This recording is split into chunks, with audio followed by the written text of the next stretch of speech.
శ్రీ మహాగణపతి నమః. శ్రీమాత్రే నమః. ఈరోజు ఈ వీడియోలో ఒక అద్భుతమైన శ్లోకాన్ని చెప్పడం జరుగుతోంది. ఈ శ్లోకం ప్రతిరోజు ఉదయం సాయంత్రం 27 సార్లు చదువుకోవటం వల్ల మంచి ఫలితం ఏర్పడి సమస్త కార్యసిద్ధి కలుగుతుంది.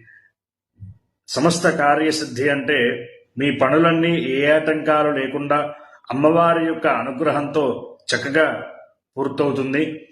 ప్రతిరోజు ఈ శ్లోకం పారాయణం చేయటం వీలు కుదరని వారు కనీసం పౌర్ణమి రోజు కానీ, అమావాస్య రోజు కానీ, లేదా శుక్రవారం రోజు, లేదా ప్రతి నెల మీ జన్మ నక్షత్రం వచ్చిన రోజున ఈ శ్లోకాన్ని పఠించండి. తప్పకుండా అమ్మవారి యొక్క అనుగ్రహం పొంది సమస్త కార్యసిద్ధి లభిస్తుంది.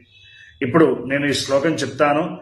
చక్కగా నాతో పాటు మీరు కూడా ఈ శ్లోకాన్ని చెప్పగలరు. నేను చెప్పేది పలుకుతూ ఓం నమో దేవ్యై మహాదేవ్యై శివాయై సతతం నమః. నమః ప్రకృత్యై భద్రాయై నియతాః ప్రణతాస్మతాం. ఇలా ఈ శ్లోకాన్ని ప్రతినిత్యం 27 సార్లు పారాయణం చేయండి, ఉదయం సాయంత్రం. మరొకసారి చెప్తాను. ఓం నమో దేవ్యై మహాదేవ్యై శివాయై సతతం నమః.